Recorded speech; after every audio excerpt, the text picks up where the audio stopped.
FSF PopCast live show. Well, hello, kids and cadets. That was much louder in my headphones than I had intended it to be. I will be deaf for the rest of this episode, but John will do most of the talking. It'll be fine for everybody. Anyway, welcome to the FSF PopCast SideBar. Tonight we are reviewing episode 3 of Space Goonies. I mean, Space Pirates. I mean, Skeleton Crew. Yeah. There, finally. Yeah. And yes, Space Pirates, Kathleen. Space Pirates. Yes. So very excited about tonight's review because I so enjoyed episode 3. It was a blast. Yeah. The thing that I'm finding with all of these episodes, and we'll get into this a little bit more here in a moment, is that when it's done, I'm not ready for them to be done. I'm enjoying the episodes that much. I know, right? Just all kinds of the feels, all kinds of the fun, and all kinds of things to talk about.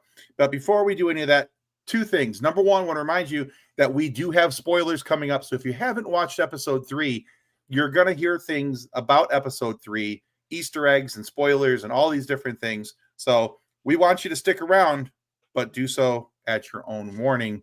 No, there are spoilers coming. And it's been 46 hours. I mean, come on. If you're watching this and you didn't watch that, you only have yourself to blame. Bingo. Bingo bango, as Mickey Redmond would say on the Detroit Red Wings podcast. All right. But as always, we want to make sure that we say thank you to our show partners. These guys make sure that our show happens every single time we hit the air. And that is Bones Coffee Company. That is TCT Merchandise, where fandom meets fashion. Eddie AI, if you're looking for some editing help, Eddie AI is your storytelling partner. And of course, the one, the only, Level Up Sabers, because it's guaranteed to be better than a stick. Amazing lightsabers run by an amazing man. We're big fans of Master Allen and everything he's doing down there. Buy from him. Don't buy from that nitwit Star Wars theory. Save your money and send it to somebody who's actually doing good in the community. So anyway, before I go off on a side rant. And the spirit of capitalism has taken over the 12 Days of Sithmas, which would normally end today, to run through the 15th, which is, I believe, Monday. Right. So he's got some really good sales going on right now. Yes, he does. Yeah. Just saying. And you can get to all those. Yeah, exactly. You can get to all those sales through the links down in the show notes down below. And if you use the code FSF PopCast at Bones Coffee, you'll get 10% off your order. And they got some really cool coffee mugs that I need to be ordering. So just saying. Not saying, but I'm just saying. Because, I don't have enough coffee mugs, just like I don't have enough Funko Pops. The limit does not exist. There's a limit?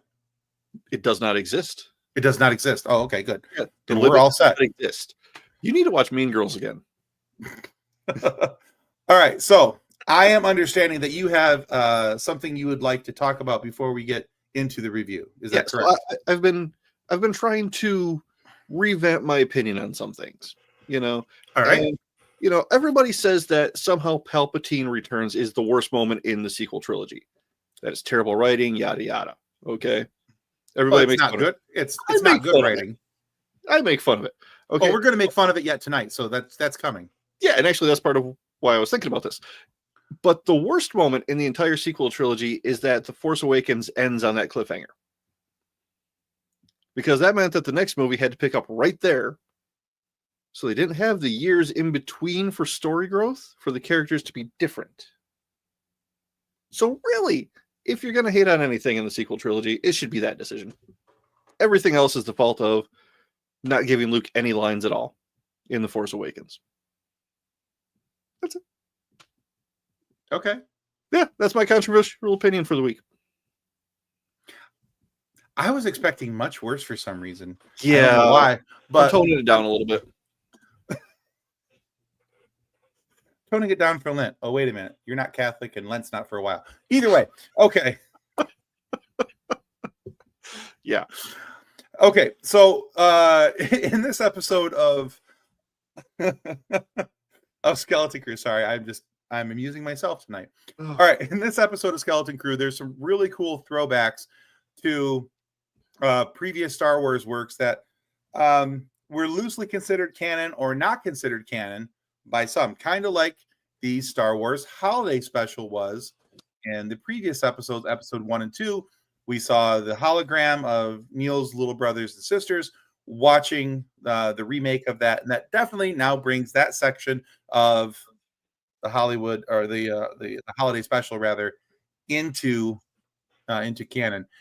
And almost right off the bat, to start episode 3, they did it again. They brought something back, which is, it's a little nod, but it's a really cool nod. And we wanted to bring this up because I found this, and it was something I didn't catch. So I'm not going to sit here and act like, oh golly, I found this and look how cool this was. No, I did not forget how buttons work again tonight. The show does it automatically now. I just push a button and then the machine does the rest. So anyway. When in doubt, we blame the machine. Oh, absolutely, for sure. There is 24 days praying a rosary in front of Christmas trees for Catholics. I hated that. Okay. I'm not Catholic, so I'm going to assume that that's a thing. But what are we sipping on, fellas? Howdy, gents. Tim, One Pride, John, salute. Yeah.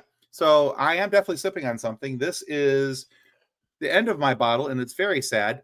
But this was Roe & Co. Irish whiskey, and it is absolutely delightful. And I wish that I had more of it, but I know where it's found now, and I can go buy more of it. So. Before the show, I had some New Holland beer barrel bourbon 101 proof. Oh, yeah, but I also sampled my Infinity bottle, which has 8 or 9 different varieties of whiskey in it. Kind of a fun tradition I picked up from a friend. So if John has to quickly excuse himself off camera, you'll know why. So, but anyway, I'm not that old. I'm fine over you, Joey. So yeah, so this first Easter egg that we want to talk about, like I said, it was not discovered by me, but it was actually discovered by the person who originally wore it in the Caravan of Courage, which was the Ewok movies. Now, Eric Walker played Mace Tawani in that. He's also been a guest of the FSF PopCast. Couldn't even say our own show name. That's a problem. You're cut off. Yeah. But here it is. So in Caravan of Courage, Mace Tawani, Eric Walker's character, wears that life bracelet. Yeah, to signal his life force and all those different things. In the very beginning of this episode, we see all the parents sitting around in a circle waiting for the security droid to come tell them that they found the children. And one of KB's mothers says that they have lost the signal to her life bracelet. Yeah. Would you look at that? It's the same thing. That's on KB's wrist. That's the same thing. I hadn't even noticed that. I wouldn't have paid attention to it. Had Eric not put that up on his Facebook page, I wouldn't have seen it. Huh. The kid says hi. Hello, kid. Hi. Hello, Honora. Yeah, and howdy, Kathleen. FSF PopCast liquor review. Yeah, we could totally do that. You had me at hello. I'm gonna have to take that slow. I'm not as young as I used to be. Neither is my liver's well aged. I don't know that would be very wise, but yeah. So that I thought that was a really cool one, and I was like, man, that's awesome, because that's not one that I would have caught. To me, when I saw it, and I remember seeing it in the episode, but I just thought, oh, well, no big deal. That's just a bracelet, Yeah.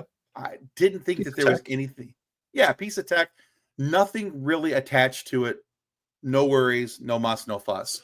Right. But I do like the fact that they're tying in some of these loosely based works that were considered to be legends and kind of ignored over the years.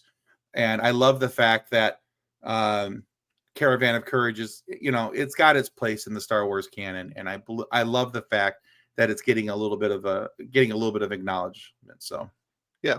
And fun thing for anybody who watches our Star Wars game, the Kyle on the ship, who's always, everybody's trying to get rid of him, launch him out an airlock, whatever, put him on mop duty, have him hunting the giant alien spiders. His last name is also Tawani. He's the kid's uncle. Yeah. I totally made him up. Yeah. Plus, we mostly just want to get rid of him because his name is Kyle, not because he's Kyle Tawani, but just because he's a Kyle. But then I also added a little bit of Kenny from South Park to him. No matter what you do, he's going to show up again. Pretty much. Yeah. He never dies. He dies, but he never dies.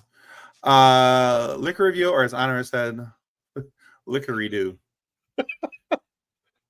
I mean, depends on how much liquor we review. So at a certain point, that might be a different pronunciation. And then the next slide, it really is cursive. Speaking exactly. cursive. Exactly. The next slide, it isn't an Easter egg, but it's a character that I'm finding more and more interesting. And I love that they're putting them on camera, and I want to see more of them.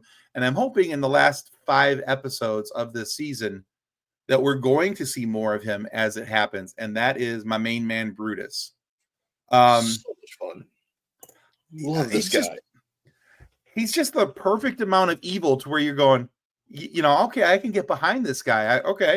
He seems to be a fun and kind of not a fun villain, but he's definitely a very villainous villain. He's good with his villainy. I don't think he's evil so much as he thought Silvo was a terrible captain who kept making bad decisions. That's entirely possible. That's entirely possible. He's just trying to do the right thing by the crew. Silvo's the one screwing everybody over. Yeah.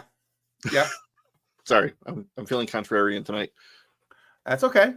But I love the fact that when and I couldn't find a good picture of it today to use in this slide, but I love when they backed off of him on the camera and he's standing there.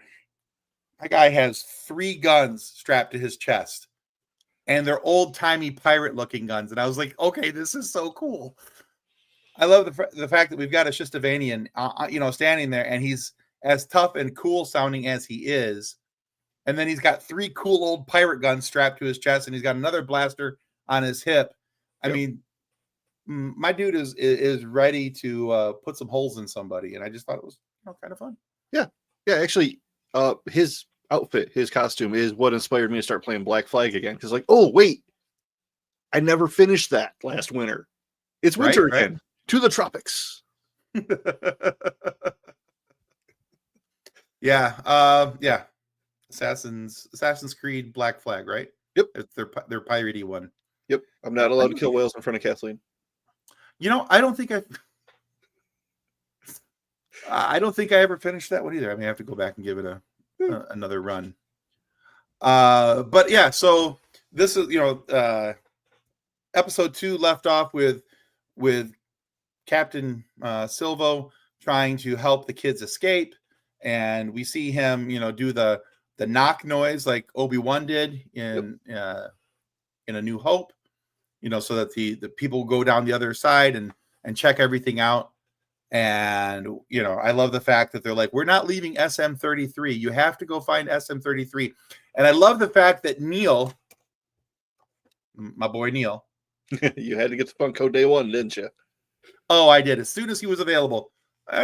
You're my boy, Blue. Anyway, okay. The second he was available, I was on that. But I love the fact that Neil was like, and don't forget the rat that lives in his eye. We need him too. Yeah, such a kid thing.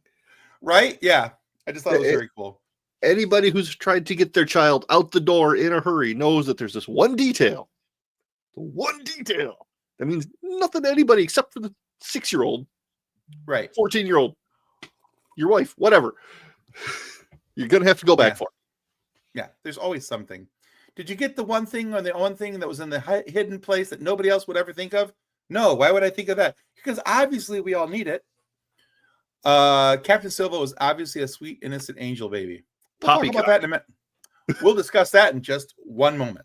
But yeah, so, and I love the fact as he's searching for Brutus, because they really didn't describe him very well. They're just like, he's for SM-33. Yeah. You said Brutus. Okay. Oh, I'm sorry. Yeah. I was looking at Brutus and yeah. I understand. So yeah, so SM-33 or Mr. Smee, as if you hadn't caught on yet, Mr. Smee from Peter Pan. Yes, Captain Hook's. Mm-hmm. I wanted to say right-hand man, but that just seems rude to Captain Hook. But wait, you called me Captain Hook? Seriously, my dad's dead too. Why didn't you call me Captain Dead Dad? Anyway, I love that. But anyway, yes, because they didn't describe him very well. So he's going around the ship, this pirate base rather, trying to find Smee without knowing what he looks like. And he turns on this battle droid, and the battle droid, clearly this B1 battle droid, has not been operational for decades. Because as soon as he turns on, he says, "Did we win?" Yeah, so I'm a little interested in this because if Silvo, Jod, whatever his name is a Jedi, he should remember battle droids and not necessarily be eager to deal with them. You know, a little PTSD. He should recognize, right. He You should know? recognize that that's a clanker. Right. So, I mean, he obviously has force powers. You know, he lets the kids think he's a Jedi. So, what's going on here? Is he a Jedi? Was he like a youngling? Was he a Padawan who, you know, was captured by pirates? Because that's happened before. Mm-hmm. That happened to Asajj Ventress. Mm-hmm. So what? Why he doesn't really react to the, hey, it's a battle droid, like you would expect. Right, because if he realized that that was a battle droid, Yeah. there's no way he's going up to and turning it on. Right. No matter how long it's been since, since the Clone Wars Mm-hmm. and all those different things, he would still, even if he wasn't involved in the Clone Wars, wasn't old enough to be involved in the Clone Wars, he would still know that that was who the Jedi fought against, the Republic fought against in the Clone Wars. Yeah. So, and I mean, if he was old enough to be involved in Clone Wars, he was still pretty young. I mean, the Jedi obviously had no problem with child soldiers, but childhood trauma, you're not going to go up to one of your monsters and turn it back on. Right, absolutely. Which all of that leads us to another thought when it comes to this here fine gentleman. But we'll get to that in a second because I forgot this was the next slide.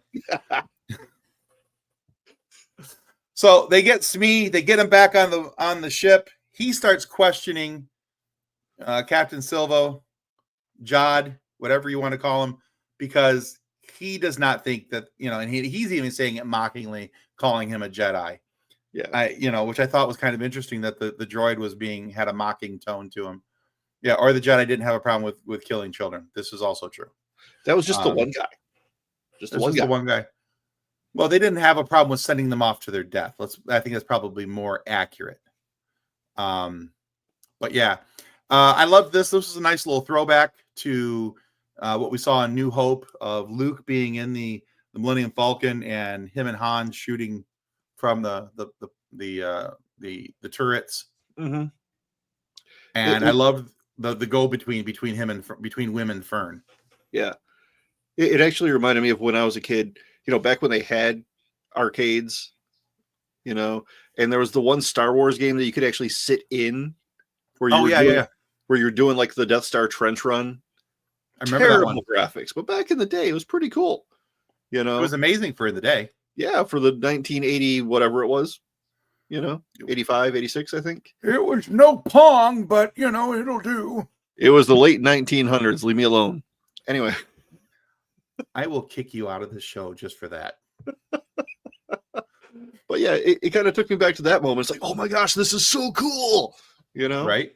Because again, these kids are doing the same things we did when we were kids watching the original trilogy. And I love, like I said, I love the go between them. And, we talked about this a little bit pre-show when we were talking about some of the slides. And I wish that they would have used the line from Lord of the Rings. Still only counts as one.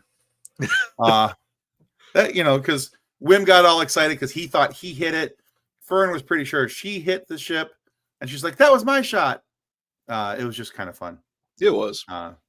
It was a nice little nod back to the original trilogy, and all of that. Back in the 80s when you were cool. Wow, I was not cool in the 80s. I wasn't cool until the 2010s when I got a real job with a corporation and had big boy money to spend on his childish things. No, I drank a lot of it. Okay, adulting childish things, but either way, I let other people drink a lot of it. Anyway. All right, so from here, they're finally they have a problem getting out because they are tied to a line. They think it's a fuel line. I don't think it was a fuel line. I think it was a tether holding them in place. Yeah, if that was a fuel line, I think the real world is a much safer place than Star Wars again. Yeah, oh, well, for sure. For safety regulations, because if you go to pull away from a gas pump, they have a quick release to make sure you don't damage the pump. I mean, you're going to be dragging the line down the road and it's going to be sparking and everything. You look like an idiot. But I've worked in a lot of gas stations. But all the same, it's going to disconnect a lot quicker than that. Yeah, because they were yanking on that thing hard. Yeah, that ship was actually trying to pull away, trying to undock. So I think that was a tether holding them there until they paid the fee to get out. You had to pay the fee, and they tried to get out without paying the fee. So yeah, and then it almost killed everybody back at the pirate base when the rope came swinging back violently. And that was a cool Brutus moment where he's just standing as all this chaos is happening around him. And I love everything falls right in front of him. And he just looks down at it. He doesn't even move. Yeah. Just like that could have hurt. And he might be the coolest character in the show. I'm starting to feel that way. I mean, he's no Neil, but we'll talk about it. Don't disrespect my boy Blue. No. See, I was Neil. I was that dorky kid. Okay, I wasn't as chubby as Neil. What? I think. Okay. Just listening. Yeah. Just listening. But, everybody thought Darth Vader was like the cool. Okay, maybe I'm alone in this. Darth Vader was the cool character, right? Because he was. Yeah. So Brutus is the cool character. That's what I'm going for. All right, I can live with that. All right, but then they go to this talk. They go to this planet. They're not sure. The kids aren't sure where they're going, and Captain Silvo, Jod, whatever he wanted to call himself, is saying, "Just trust me. Just trust me. Just trust me." And then we have this throwback to Return of the Jedi from Jabba's palace. Yes. But there's not one of these. There are three of them all coming down, pointing at his head, which is when we hear the voice of this amazing creature who I so want to see more of. Kathleen says we succeeded in fattening you up. Your marvelous cooking has done wonders for my body weight.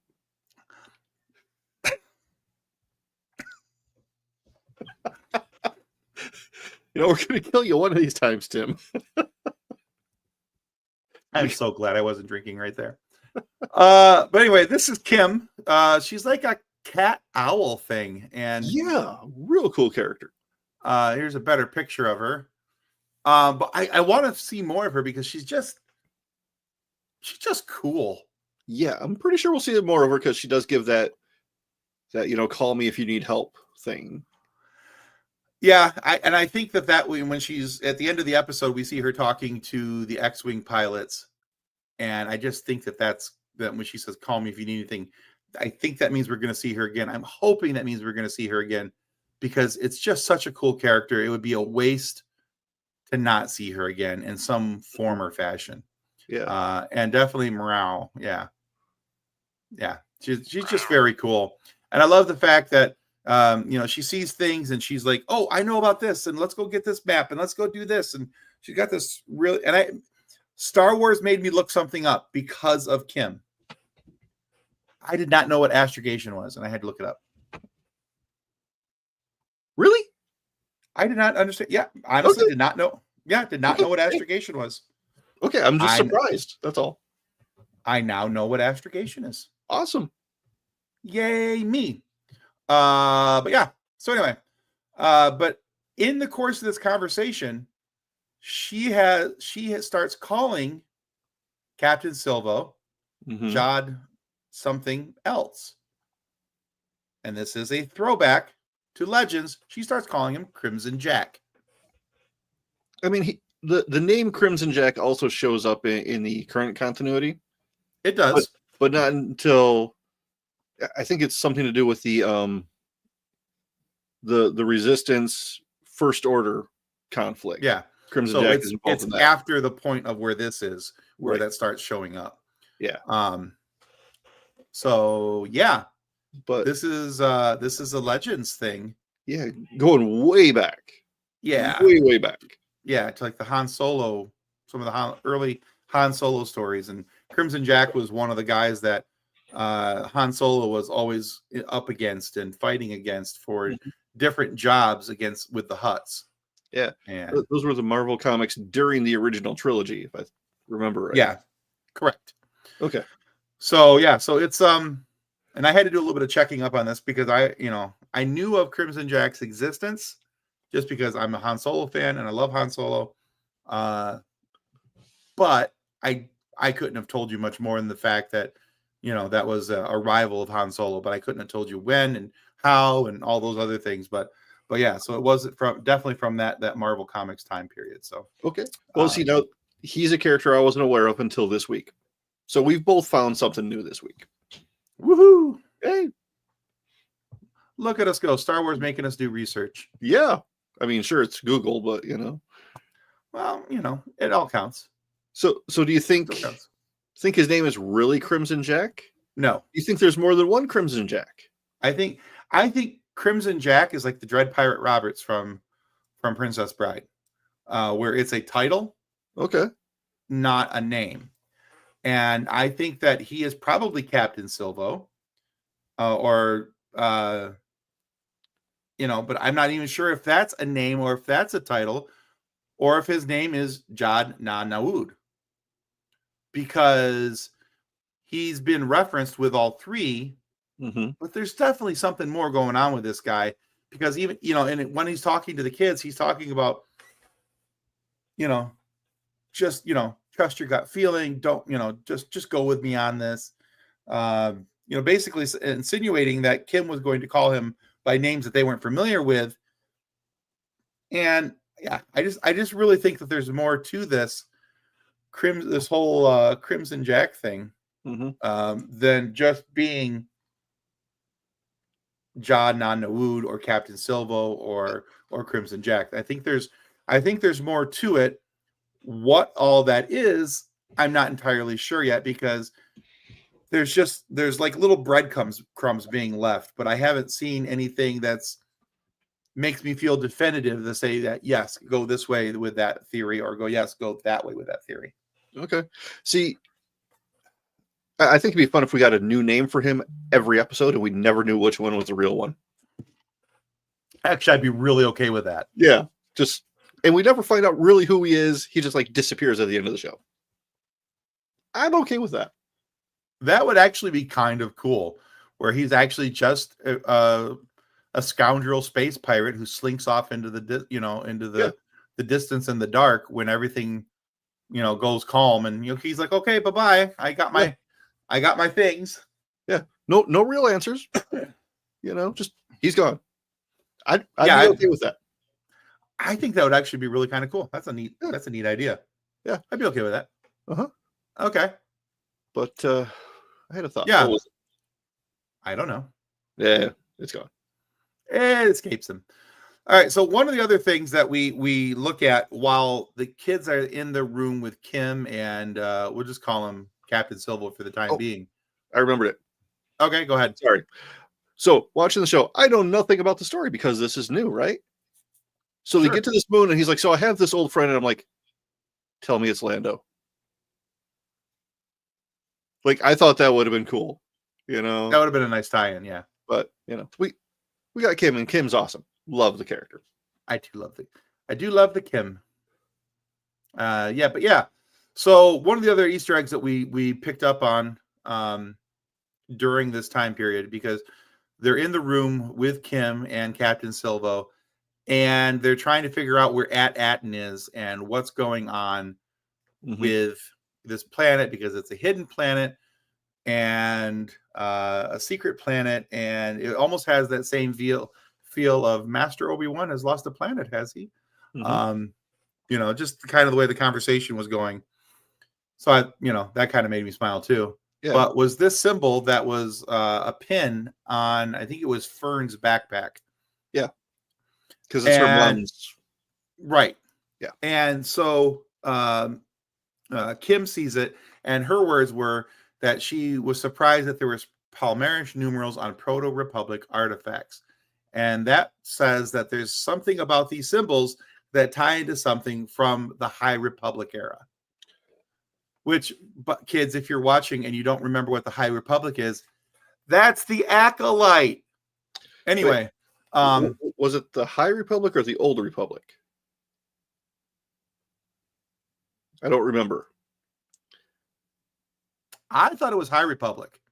Okay, but because there's a difference there that I can nerd out about for a minute, but you know. Oh, there is a difference between the High Republic and the Old Republic, and I thought for sure it was High Republic. So maybe I'm wrong. Okay. And if it's Old Republic, then it's definitely not the Acolyte. But yeah, if it's Old Republic, that's something different. If Tim is wrong, somebody tell us in the comments, because you know that's just fun. Yeah. Well, I'm okay with being wrong because it happens. My wife tells me all the time. Mine too. She tells me right? all the time. Exactly. But yeah, so I could be wrong, but I was pretty sure this was High Republic, not Old Republic. Either way, I believe that this is something that has potential to tie into one of the most agonized lines in the sequel trilogy. Now, before we go look at that, you're going to see that this symbol that we're seeing on the screen, the way that it's set up, is the actual orientation of how it should be. We have an upside down triangle in the center of that. Now, for the Sith, the old Atari logo. Yeah, exactly, right? Yeah. But there are actually multiple triangles inside of that logo. Mm-hmm. And even on the outside edges, there are things that are triangle-esque. Now, the thing is that with the Sith, the triangle is a very important symbol and has great symbolism to them because one above all. Mm-hmm. So, with the way that the Sith feel about their power and their journey of power, there's a possibility that At-Aten has something to do, and I will give all credit to Screen Rant and Ryan Airy for showing this the other day. And I didn't think there was much to it. And then we got to this episode, and I was like, they might actually be onto something. But Ryan Airy talked about this in a video the other day for Screen Crush. Not Screen Rant, Screen Crush, rather. Excuse me. Yeah. And he talked about the fact that this may be some Sith symbolism leading up to, because of the multiple triangles, might be leading up to somehow Palpatine returned. Which, as much as it annoys me that everything has to tie back into that, it makes sense. I mean, it does, because we need, and Darth Chaco from the Dyad in the Force did a video on TikTok about this the other day, about how not everything, and it may have been Element 7, I'm not positive. It was one of those two fine gentlemen from Dyad in the Force. But they did a video on this the other day about how, not everything has to tie back into this, because on video, because there's so much in the written form mm-hmm. that actually already ties this together. Yeah. And so that by the time we get to the point of Poe Dameron saying somehow Palpatine returned, it's already explained in the written form. Yeah. Just because you haven't seen it on camera doesn't mean that it's not canon. And also in Poe's defense, he didn't know how Palpatine returned. He just knew that Palpatine had returned. So you got to say somehow. Now it happened. Somehow. Yeah, I get it. I'm still not a fan of it, no matter whether it was explained or not. But it is what it is. Yep. But interestingly enough, though, so if there's a possibility that what's happening on At-Aten, because they keep talking about this great work that has to happen. Mm-hmm. They're not talking about what it is, what's happening, why it's happening, just that there's a great work happening on At-Aten. Yep. And that everything that the children are doing and those testings and everything all points them to being able to assist with the great work. Is that great work making clones for Palpatine? I don't know. Maybe. Yeah. But it sounded like, from what I understand from other people explaining it, because I am not that smart, that At-Aten is involved in like SMRT. I can only count to 4. Thank you. Somebody got the joke. that it sounds like all of their education has to do with like finances, market manipulation, things like that. And, to afford cloning, to be able to afford to build hundreds of Star Destroyers with Death Star lasers mounted on the bottoms, which are way cooler than sharks with laser beams on their heads. Yeah, it's going to cost some serious credits. So if AT-ATN is hidden to manipulate galactic markets so that Palpatine, Captain Sparklefingers, can have the money to do the things. To do the things, create the things in secret. Yeah. On Exegol, another hidden planet. Yeah. They're basically like a basement full of computers mining Bitcoin, as far as I can tell. Right. Yeah. No, I think that's entirely a possibility. The more I've seen in these couple episodes, I kind of go, that might be a thing. Could be. That could actually be a thing. And honestly, I'd be okay with it if that's the thing, if that's what it is. Mm-hmm. Because although I agree with Element 7 and Darth Chaco, we don't have to have everything in writing or everything on camera. But it is kind of nice to have some of the things on camera because, and I'll say this as nicely as I can, it slows down the toxic fanboys.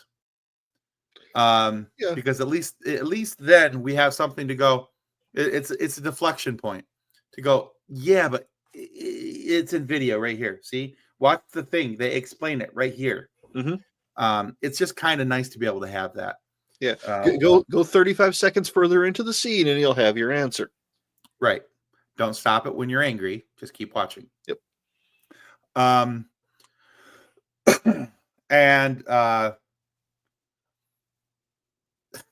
so one other little point of consternation about this episode before we get into the last couple slides here. It's too short. So I was reading online because I'm dumb. And you can read. I know. Well, no, if you click the right button on Google, it'll read it all for you. It'll be fine. Cool. No, and I should know better. I really should know better than go and reading some of these stupid articles from these clickbait websites. Oh, yeah. But they got all upset about the fact that KB in the beginning of the episode has two moms. They're blowing it all out of the fact that this is another woke show. Garbage. That's barely even a detail. Get over yourselves. Move on. It doesn't matter. Okay. So I'm willing to bet all the people who complain about these things being included in Star Wars played Mass Effect. And Mass Effect has the Asari race, which is all female presenting, can get pregnant, can impregnate not just their own species, but every other species in the galaxy. But they had no problem with it because they all look like hot chicks. Pretty much, yeah. But now that it's a new thing, a new thing being seen in Star Wars, suddenly everybody's got it's woke. Yeah, exactly. But they were fine with it when it was just their private fantasy in video games that their mom didn't know they were playing. Right. Yeah. So, like I said, get over it. Move on with your life. It's Star Wars. It shouldn't affect you that greatly. Holy crap. Anyway, and it was a 3-second scene. Jesus. Yeah. Anyway, does it really affect you that greatly that you need to go and write a whole article about how Disney is going woke again? They're not going woke.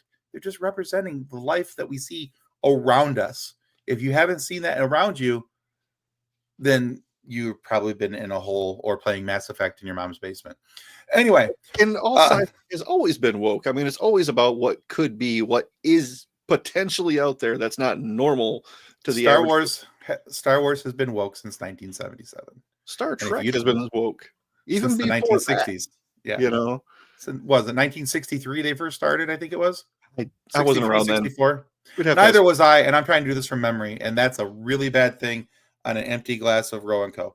Anyway, so anyway, that's a whole nother topic for a whole nother time. But that was my little bit of consternation for this week's episode. Other than that, everything I loved about this episode had nothing to do with the mouth-breathing waterheads who write the clickbait articles about how stupid Disney is.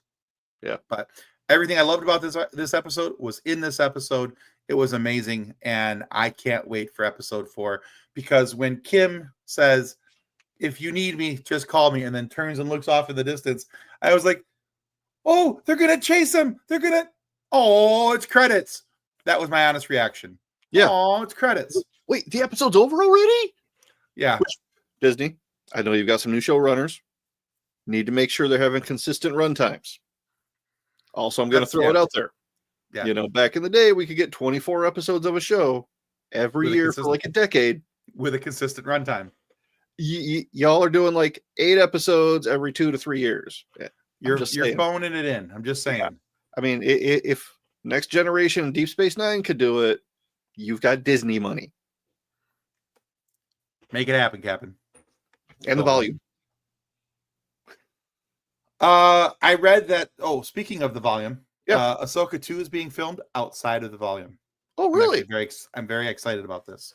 Yeah, it does kind of limit their ability to run. Like you can tell, like when they're running, that they're in the volume because they're not like full on. Yeah, you know, there's some limitation. The volume is good for a lot of different things, but there's also some limitations. Yep. All right, so with all that being said, as you know, I'm a big Funko Pop collector. You're my boy, Blue. Anyway, this is going to happen very, very soon. I have 5. I have multiples of 5. Does that count? Wait, are you talking about 5s? Oh, I actually have 5. I do have 5s as well, but that's not that's all. That's a whole other point for another time. We've got like 7 show ideas just from tonight. Anyway. Just from tonight. All right, so Skeleton Crew, what's coming next? What do you think we're going to see next? Any ideas? Because I have nothing. I don't know where this is going, and I love that. I love the fact that each week I get to have a surprise of what's happening and why it's happening. Well, at some point they're going to get back to Atten. Hopefully. You know, the kids have to get home. They have to get back to their parents. That's an 80s movie thing. The kids are okay in the end. The family's reunited. Everybody hugs. Credits roll, right? I'd be okay with them not going back to their parents. But the bad guys follow them home. So before the credits, before the happy ending, the bad guys come in and start wrecking stuff, and that's when you find out the big bad secrets. Right. And so I think that's going to happen. They're going to get back to Atten. Brutus and crew are going to follow them. They're going to because they don't even know on Atten that Alderaan is gone. They had no clue. They don't know anything about what's going on. They know nothing about what's happening on the outside world. All they know is that they've got this perfect little life in their perfect little lanes, and everything's perfectly little happening. Yeah, I think one of the kids references Alderaan. Yeah, in one of the episodes, and somebody's like, "You don't." Well, it was in this episode. Oh, was it? When talking to Kim. Oh, okay. I couldn't remember. Yeah. Because she's like, that planet's gone. I think she mentioned 2 planets, Aldani and Alderaan. I think both of them were destroyed. So, but kind of a neat little thought. So they don't know anything about that. I don't know if they know anything about the Clone Wars even. I mean, if they're still the great work of the High Republic, they don't know anything about that either. So, or the Old Republic, whichever way this is going. Yeah. So. Yeah, very much thaw the guy out after 75 years and see what happens, sort of thing. Oh, Captain Sparkle fingers out. Let's see what happens. Yep. But I got nothing. I'm excited for next week's episode because I truly have, on the last few Star Wars shows, I've been able to theorize, hypothesize what was going to happen. I don't have that this go round, and I absolutely adore that. I love that I'm able to sit down every week without preconceived ideas and going, okay, what's going to happen now? And I love that. Yeah, absolutely love that. Yeah, I do too. I like I don't have anything to refer to. I don't have any like clues, no hints. I just have to be along for the ride and have fun. I get to have fun. Yeah, and that's what Star Wars should be about. It should be this. Having fun, talking about it with your friends. Did you see that? How cool is that? Oh man, can't wait to talk about, And honestly, every episode I watch, I'm like, oh, I can't wait to talk to John about this. So yeah. Same. Yeah. Yep. All right, kids. I think that's gonna do it for us here tonight. You know, we've had a lot of fun talking about this with all of y'all. That means more than one of you, because we've had multiple viewers in the episode tonight. And so we just want to thank you. Thank you to everybody that made comments and has participated in our discussion tonight, because this is kind of a big deal. Every week we've got something cool to talk about in the Star Wars universe, and it just makes it a lot of fun for everybody. And we're excited to see where this is all going, what's going on, and everything else. I had a picture I wanted to pop up on the screen, but I can't find it, so that's not going to happen. So never mind. But you know, if we want to keep this going a little longer, I could get out of handling bedtime. Because the child decided 3:30 this morning was a good time to wake up and make it everybody else's problem. You will wake up and you will like it. And so, you know, she's kind of delirious now. Yeah, well, you will have that when your child decides that 3 a.m. is the wake-up time. And honestly, if the parents aren't a wee bit delirious by that point, then there's also something wrong there. Well, you know me. There's something wrong. Oh, well, yeah, that was definitely not up for question. I mean, hold on a second. I think I did you find it? I did. Hold on. Here we go. All right, and present. Where's it at? I'm working on it. I hit the wrong button. Present. Good job. Share screen. Window. There we go. All right. So, yes. As a reminder, January 18th, 2025 is the Trek Talks. This is Trek Talks 4. We are very proud to be a Trek Talks ambassador. We're working on a date right now with John Billingsley and Bonnie Gordon to have them come live onto the show. Now, I know we're talking about Star Wars tonight, but this is for a good cause. Trek Talks 4 is a annual telethon. It streams on their YouTube channel, and it supports the Hollywood Food Coalition, which makes sure that those who really need to get food are getting food. It's an amazing, amazing charity. Very, very open with their finances and what's coming in, what's going out, all those type of things. And it's a project that we're very, very proud to be part of. So please check out Trek Talks 4 on January 18th, 2025. If you're a Trek fan, which is totally cool to be a Star Wars fan and a Star Trek fan, please check it out. It's a very good cause. Even if you can't personally donate, if you're checking us out on Threads or Blue Sky or Facebook, and you see us sharing something about Trek Talks 4, please share it with on your wall, because even if you can't donate, maybe somebody who sees what you shared will be able to donate, or they'll share it as well, and then somebody they have shared it with will donate. You never know how big of an effect that share can have. You tell two friends, they tell two friends, they tell two friends. It's a bit pyramid schemey, but it works. So please do it. But yeah, if you want more information on this whole event, please go to trektalks.net. Check it out. They have all kinds of information there. They've got awesome items going up for auction, signed merchandise, all kinds of different things. It's a really, really cool event. It does so much good for the community, and it's a great opportunity to see your favorite Star Trek characters live on screen, talking about there'll be panels all day long, interviews, games, auctions, all kinds of stuff. It's a great, great, great event. So, all right. Hey, Grant's here. Hey, thank you. And we'll definitely be back next week for more of fun around these here parts. Yep. To talk about the Skeleton crew. But it's also Thursday, which means there's a new episode of Star Trek Lower Decks available, if that's kind of your jam. Exactly. Yeah. And from what I understand, go watch Lower Decks before you read anything about it. There's something big happening this week. I don't know what it is. I haven't watched it yet. So I can't give you any spoilers because I don't know what they are. But yeah, Granzer says, every time I watch Enterprise, I am confirmed that John Billy's Dark Flock is so underrated. Yeah. He's great. Yeah. He's amazing. And John Billingsley in a conversation when he just is able to, he is unhinged in the best sort of ways. So much fun. Oh God,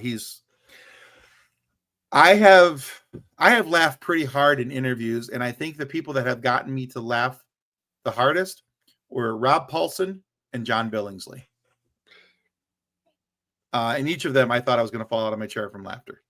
Yep. Yeah. So good times. A lot of fun coming up, but we'll have that as an announcement here soon as to when John and Bonnie are going to be able to join us for a live show, and we'll be able to do all that. It'll be lots of fun, but we'll keep you guys updated. Until that time, may the force be with you as you continue to live long and prosper. Goodbye.